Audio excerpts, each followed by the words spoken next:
Hey guys, and welcome to a long-awaited new episode of hilarious Scrabble phonies. In today's video, we're going to be going over 10 games featuring some of the most ridiculous, stupid, and clever Scrabble phonies, some of which stayed on the board, some of which didn't. And some of these games are even going to have more than one phony. And the first game we're going to be looking at is no exception. It was a game played earlier this year by expert players Sam Kaplan and Andy Hong. And in this position, Andy had a pretty clunky rack, including a G and duplicate M's and duplicate O's, and he decides to very nicely get rid of all of them by playing Hamag from the H and Chasers for 28 points.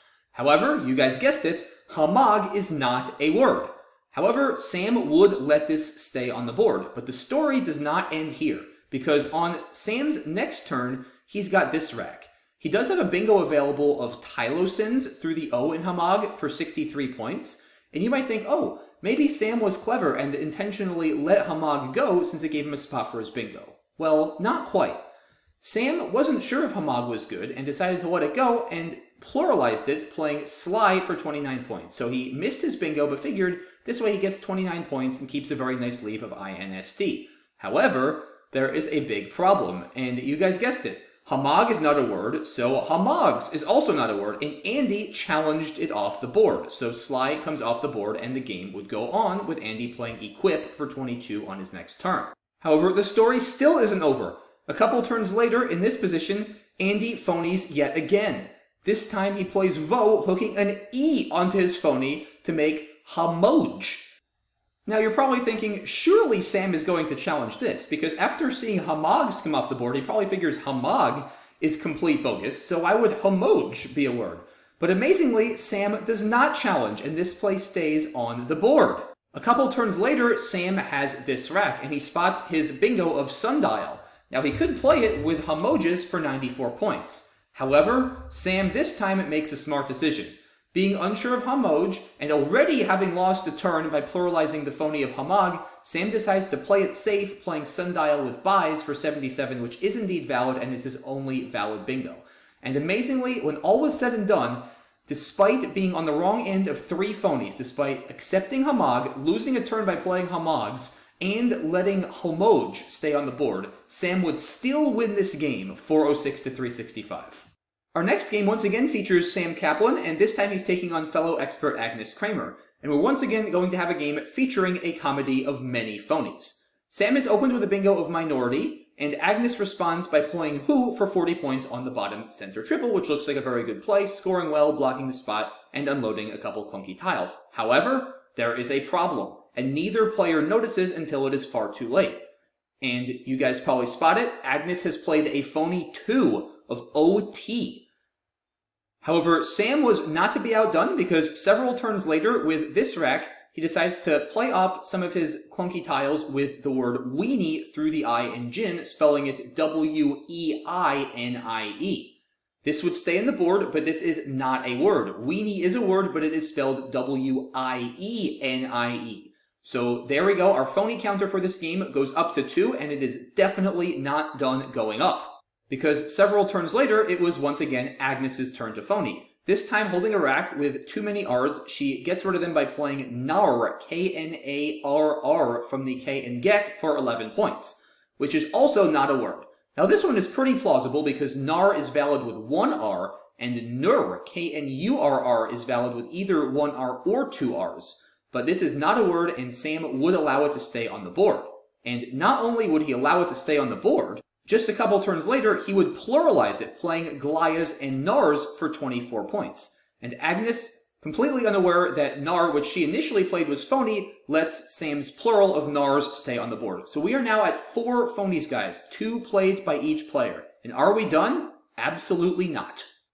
At the end of the game, Agnes is sitting on a pretty promising bingo rack, A-E-E-S-T-U blank, and she's down by 53. So what she needs to do is play a valid bingo here through the X in Lux, and with Sam only having 3 tiles, that is going to end the game, resulting in a win for Agnes. She has 2 playable valid bingos through the X. She has Eutaxis with a blank I, as well as Exudates with a blank D.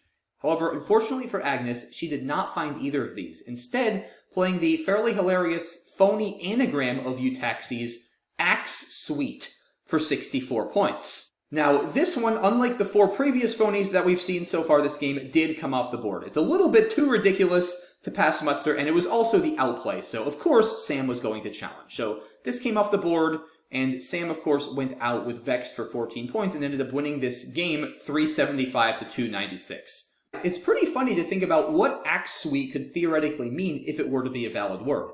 I can think of at least 2 reasonable theoretical definitions. One would be a place where you go axe throwing. Another would be a verb, meaning to fire the entire corporate suite of a company. Can you guys think of any other funny, plausible definitions for this phony? If so, definitely let me know in the comments. Now, remember in the last game how I was talking about the fact that Agnes's phony bingo of axe suite was an outplay, and nobody's ever going to let a phony outplay go because it's a free challenge, at least in the North American dictionary?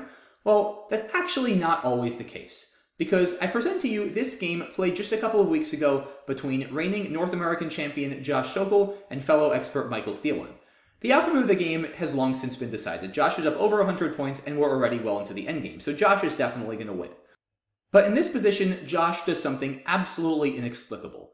He goes out with La for 16 points, which at first looks like a reasonable play, until you notice that he has formed the invalid 2-letter word of LE.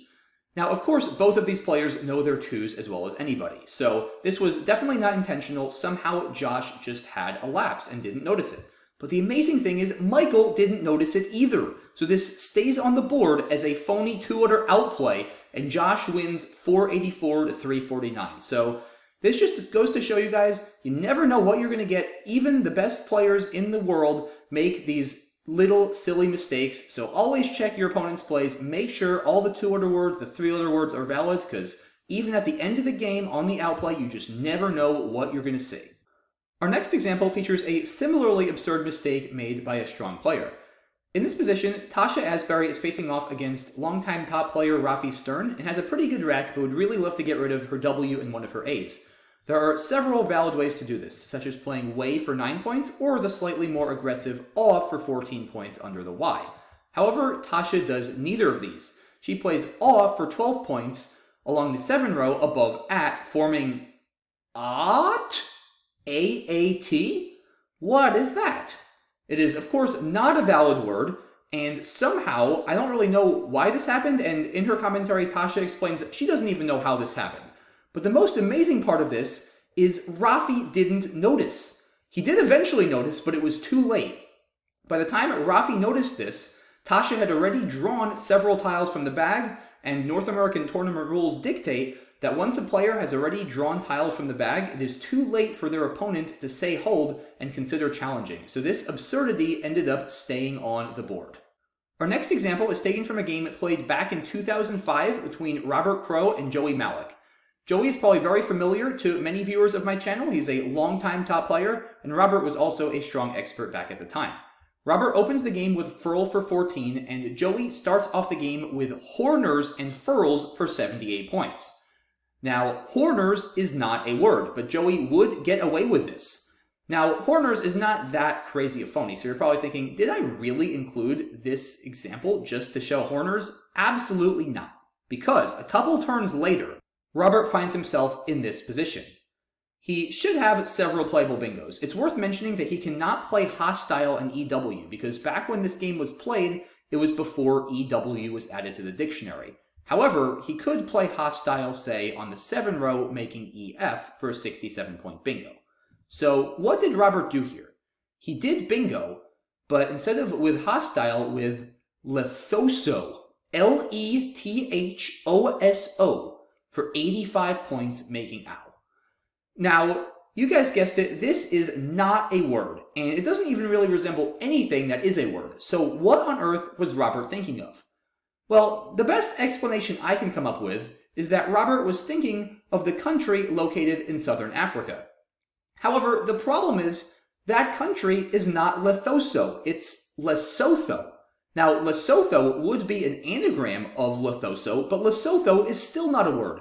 Proper nouns are generally not acceptable in the Scrabble dictionary unless they have another meaning that's not the proper noun meaning, and Lesotho is no exception. Now, did Joey let this absurdity stay on the board? Absolutely not. He swatted it off. He had a bad rack and had to exchange on his next turn, and it's worth mentioning Robert did indeed find a valid bingo, the 61-point rat hold on his next turn. Joey would go on to win this game. Our next example features another older game, this one a game played at the 2014 National Scrabble Championship between top experts Thomas Ranky and Nigel Peltier.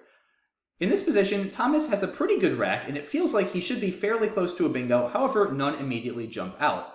Thomas, though, would beg to differ, because he finds the amazing disconnected 9-letter double-double of Tristidia through the T and the I for 86 points, a seemingly amazing find. Not every day you see a word that contains 3 T's and 3 I's. However, unfortunately for Thomas, there is a problem.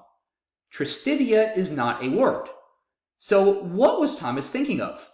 As he explains in his commentary, Thomas is a big fan of metal music, and it turns out that Tristidia is the name of a Swedish doom metal band that was popular in the late 90s and early 2000s. So that is how this apparently got into Thomas's head. Now, Nigel was having none of this. Nigel swatted this off the board and would go on to win the game quite handily. Now, I do have to mention that Thomas has an absolutely hilarious comment at the end of the game. In that final position, Thomas comments, "I'm gonna have to buy a Tristidia shirt and wear it to next year's Nationals." Now, I wasn't at the 2015 Nationals, so I don't know whether Thomas lived up to this promise, but if anybody remembers seeing Thomas Ranky in a Tristidia shirt at 2015 Nationals, or Thomas, if you're watching this video, please let us know in the comment section whether you actually did, because if you did, that would be absolutely awesome. And hey, if you haven't yet, it might be 10 years later, but it's not too late if you ask me. We just looked at a game played by Thomas Ranky, and now we're going to look at a game played by his identical twin brother, Charles Ranky. Charles is another top expert, and he played this game against fellow expert Bruce D'Ambrosio at the 2015 Scrabble Nationals, so 1 year after the game we just looked at featuring Thomas. And it was Bruce's turn in this position, and Bruce has a number of bingos here, the best one of which would be van loads for 71 points, through the A in Intarsia. However, Bruce bingos with a phony anagram of van loads, namely Sandoval, also scoring 71 points. Now, Charles was having absolutely none of this and promptly challenged it off the board and would go on to win this game by a pretty good margin. However, the funny part about this is theorizing where this got into Bruce's head. Charles has a theory himself in the comments section, eerily similar to the Tristidia theory from Thomas's game we just looked at. Charles figures that Bruce was thinking of the drummer Pete Sandoval from the well-known metal band Morbid Angel, so it seems that Charles, like his identical twin brother Thomas, is a metalhead. However, I think I have a better theory than Charles about why Bruce thought of Sandoval. It's worth mentioning Bruce is from California, and this game was played in 2015. And a baseball team from California, namely the San Francisco Giants, were really good around this time. They won the World Series in 2010, 2012, and 2014. And one of their star players during that run was none other than Pablo Sandoval. So I'm not positive, and Bruce, please confirm or deny this if you're watching this video, but my theory is that Bruce was thinking of not Pete Sandoval from Morbid Angel, but Pablo Sandoval from the San Francisco Giants when he played Sandoval in this Scrabble game. Our next example features a game played between top player Noah Walton and longtime expert Tom Bond. And in this position, Noah makes a truly amazing play.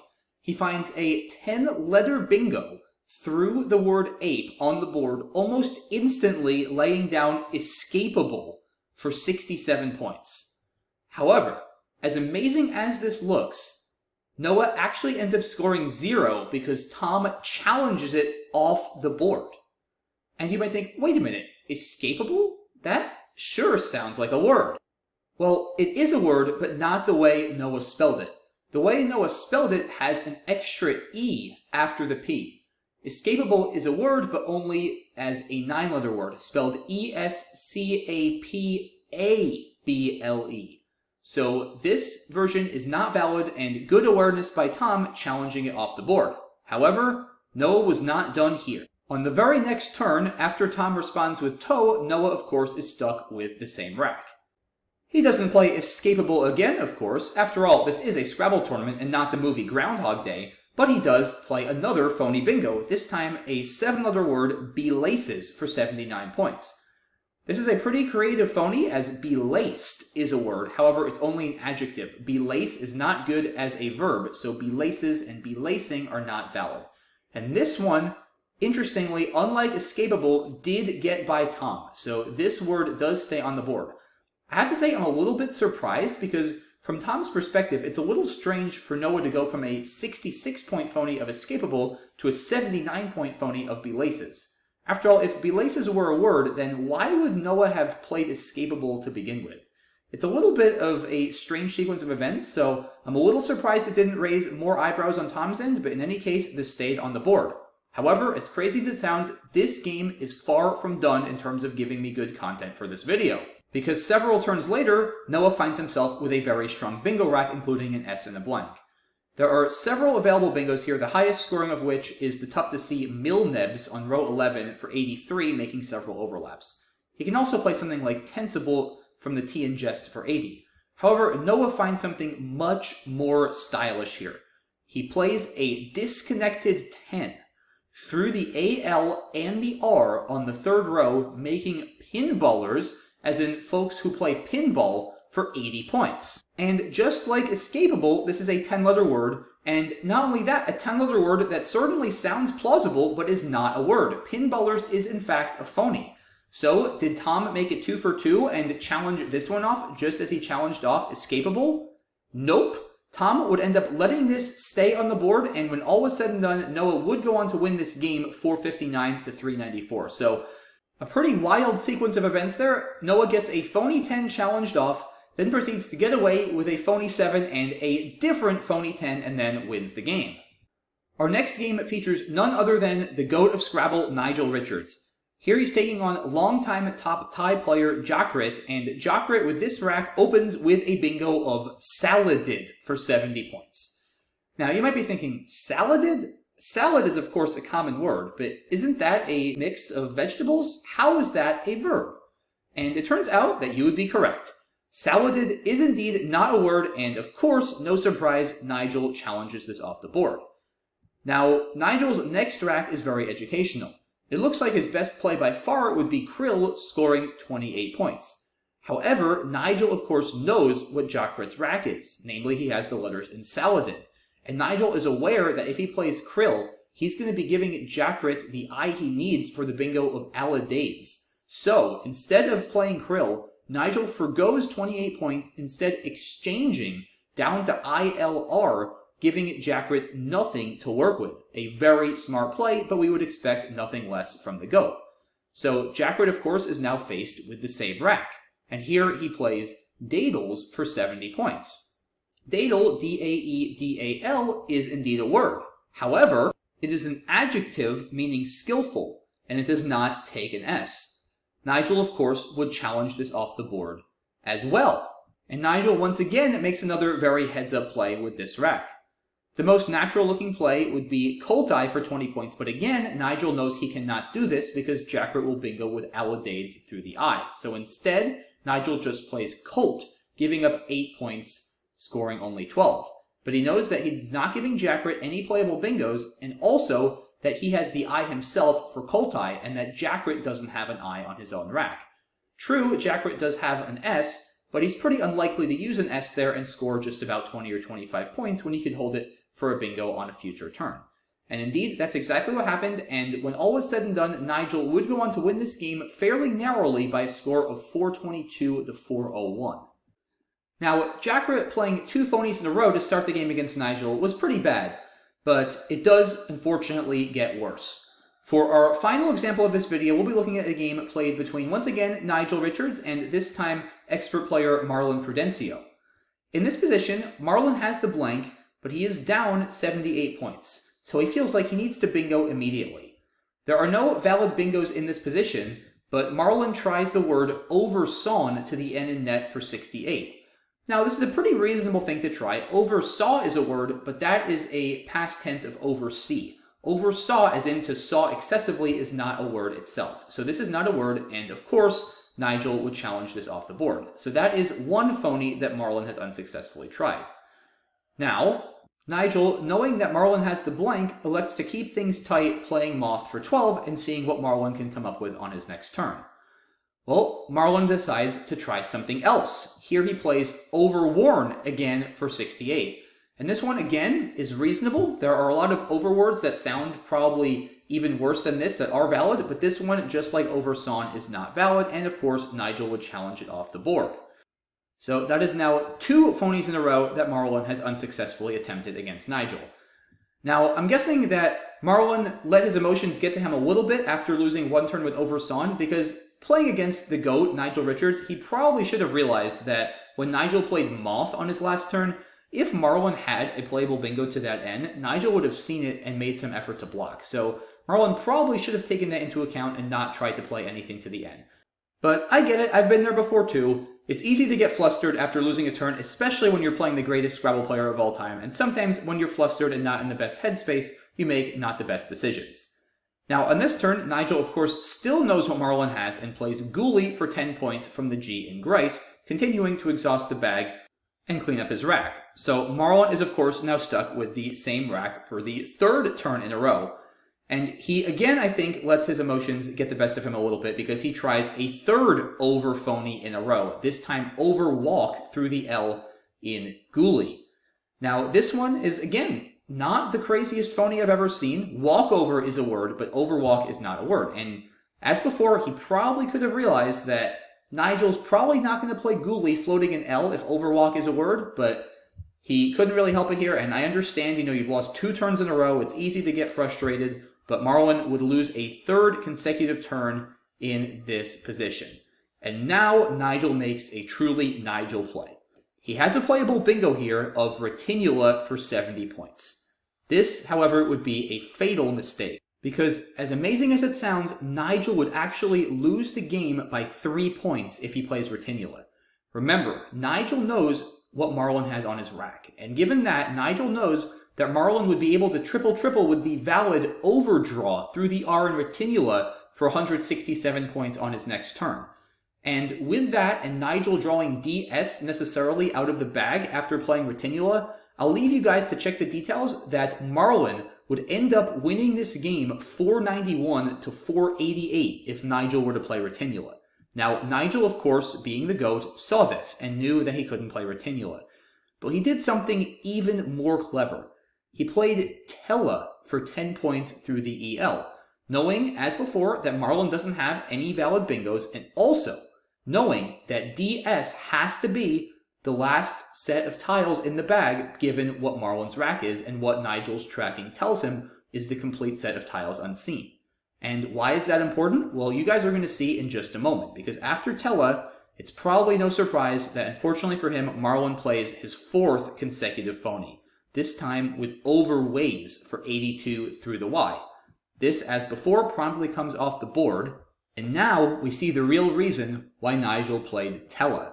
He sets up his S for Stella and bingos out with Insured for 71 points, finishing the game with a massive spread of 205 points, a 523 to 318 victory for Nigel. So, a fairly unfortunate sequence of events there for Marlin. And would he have been able to win that game if he didn't phony? Probably not. He was down 70 points, and he did have the blank, but Nigel definitely had the initiative and probably would have found a way to hold on. That being said, he definitely could have saved himself some spread if he didn't play all those phonies. But like I said, I certainly empathize with Marlin. I've been there. We've all been there. It's tough when you're playing a great player like Nigel and you make a mistake and you are trying to both recover emotionally as well as on the scoreboard. So definitely feel for Marlin there, but it happens to the best of us, and another masterclass by Nigel on how to play when you can take advantage of knowing your opponent's full rack after a phony. So there you have it, guys. That is the end of the video here. I really hope you enjoyed these examples. Make sure you do not learn from them, though. Do not keep these words in mind as valid words. Make sure you do not play them in the game. I say that because I've definitely had a few of my viewers tell me, hey, I learned this word from one of your videos and it got challenged off. Well, I had to ask, was it from one of the phonies videos? So make sure that you don't play any of these words in the game, but in any case, I really hope you enjoyed this video. Let me know what you think in the comments, and I will see you all soon for the next one. Thanks as always for watching, guys. Really appreciate your support, and have a good one. Bye-bye.